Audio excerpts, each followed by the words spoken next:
بسم اللہ الرحمن الرحیم۔ مولانا احمد علی لاہوری رحمۃ اللہ علیہ سکھ گھرانے سے تعلق رکھتے تھے۔ اللہ پاک کا ان پر خاص کرم ہوا تو انہوں نے والدین اور رشتہ داروں کی مخالفت کے باوجود بچپن میں ہی اسلام قبول کر لیا اور دارالعلوم دیوبند میں پڑھنے آ گئے۔ وہ اپنا ماضی بیان کرتے ہوئے اکثر فرمایا کرتے تھے کہ میرے سسر بڑے سمجھدار آدمی تھے۔ انہوں نے احمد علی کو اس وقت پہچانا جب احمد علی نہیں تھا۔ آپ رحمۃ اللہ علیہ ولایت کبریٰ کے مقام کے لوگوں میں سے تھے، مستجاب الدعوات بزرگوں میں سے تھے۔ ان کا درس قرآن بہت مقبول تھا، بہت مانی ہوئی غیر متنازع شخصیت تھی۔ آپ رحمۃ اللہ علیہ اپنی شادی کا دلچسپ واقعہ سناتے ہیں۔ فرماتے ہیں کہ میرے سسر کو ان کی بیوی نے اطلاع دی کہ ہماری بیٹی کی عمر پوری ہو گئی ہے، کوئی مناسب رشتہ ہو تو اس کا فرض نبھائیں۔ تو میرے سسر پنجاب کے مدارس میں اپنی بیٹی کے لیے مناسب بچہ ڈھونڈنے کے لیے نکلے۔ مدارس میں راؤنڈ کرتے کرتے بالآخر دارالعلوم میں پہنچے۔ شیخ الہند رحمۃ اللہ علیہ کے خصوصی دوست تھے۔ ان سے ملاقات ہوئی تو دورہ حدیث کے طلباء پر نظر ڈالی۔ فوراً ان کی نظر میرے اوپر ٹک گئی۔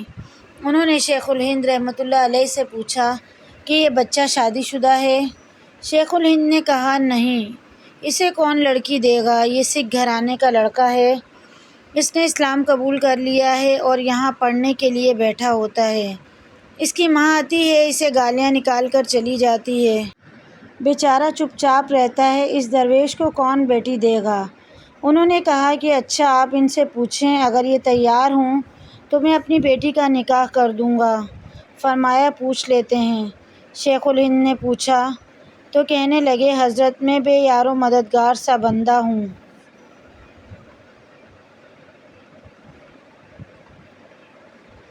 میرے لیے اس سے زیادہ خوش قسمتی اور کیا ہو سکتی ہے؟ اگر کوئی مجھے اپنا بیٹا بنائے اور اپنی بیٹی کا رشتہ دے تو میں اس سنت پر عمل کر لوں گا۔ چنانچہ سسر نے کہا کہ کل عصر کے بعد ہم ان کا نکاح پڑھ دیں گے۔ آپ رحمۃ اللہ علیہ فرمانے لگے میں کمرے میں آ گیا۔ اب میں نے اپنے دوستوں کو بتا دیا کہ بھائی کل میرا نکاح ہونا ہے، لہٰذا یہ خبر سب لڑکوں میں پھیل گئی۔ اب لڑکے آنا شروع ہو گئے۔ ایک نے کہا بھائی یہ بات یہ ہے کہ یہ جو تم نے کپڑے پہنے ہوئے ہیں یہ تو بہت میلے کچیلے پرانے ہیں، تم کسی سے ادھار لے کر دوسرے پہن لو۔ میں نے کہہ دیا بھائی بات یہ ہے کہ میں نے کبھی کسی سے ادھار نہیں مانگا، جو ہیں میرے اپنے ہیں، میں کسی سے لے کر نہیں چلتا۔ ساتھی نے کہا اچھا اگر آپ کسی سے ادھار نہیں مانگ سکتے تو مت مانگیے، ایسا کریں کہ کل ان کپڑوں کو آپ دھو کر صاف کر کے پہن لینا، مجمع میں کم از کم صاف کپڑوں میں تو بیٹھو گے۔ فرمانے لگے کہ اگلے دن سبق ختم ہوا تو میں نے دھوتی باندھی اور کپڑے اتارے اور ان کو دھو ڈالا۔ اللہ کی شان، سردیوں کا موسم، اوپر سے بادل آ گئے۔ اب عصر کا وقت بھی قریب آ گیا، میرے کپڑے گیلے، میں مسجد کے پیچھے جا کر کپڑوں کو لہرا رہا ہوں اور اللہ سے دعا مانگ رہا ہوں اللہ میرے کپڑے خشک کر دے۔ عصر کی اذان ہو گئی۔ اب مجھے مجبوراً گیلے کپڑے پہن کر سردی کے موسم میں مجمع میں بیٹھنا پڑا۔ اب سب کہیں کہ جی دولہا کون ہے؟ اب سب کی نظر مجھ پر پڑے اور پتہ چلے گیلے کپڑے سردی میں پہن کر بیٹھا ہے۔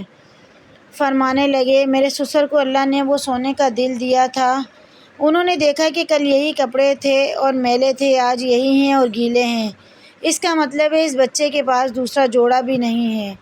ان کے دل پر اس بات کا کوئی اثر نہ ہوا، وہ تو میری پیشانی کے نور کو دیکھ رہے تھے، مرد حقانی کی پیشانی کا نور، تو انہوں نے میرا نکاح پڑھ دیا۔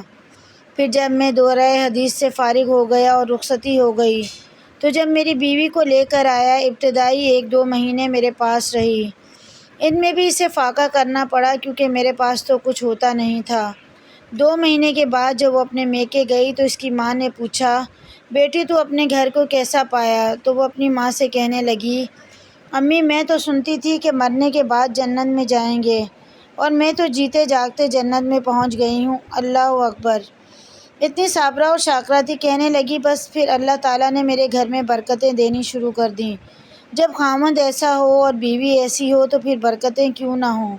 چنانچہ حضرت فرمانے لگے کہ ایک وہ وقت تھا کہ کھانے کو نہیں ملتا تھا اور آج احمد علی پر وہ وقت ہے کہ میرے کھانے کے لیے طائف سے پھل آتے ہیں، پھر انہوں نے فرمایا کہ سرگودا کے علاقے کے بڑے بڑے لوگ جو سرگودا کے کلیار ہیں، ان کی بیویاں آج میرے گھر میں آ کر برکت کے لیے جھاڑو دے کر جاتی ہیں۔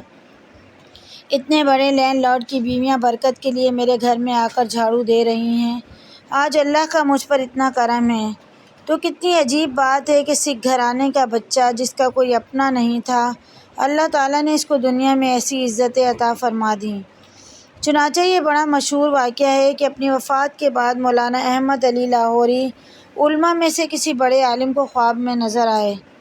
اس نے پوچھا، حضرت آگے کیا بنا؟ تو حضرت جو کہ کثیر البکا تھے، یعنی کثرت سے روتے تھے، خوف خدا ہر وقت دل پر رہتا تھا، فرمانے لگے اللہ تعالیٰ کی حضور پیشی ہوئی تو پروردگار نے فرمایا، احمد علی تو اتنا روتا کیوں تھا؟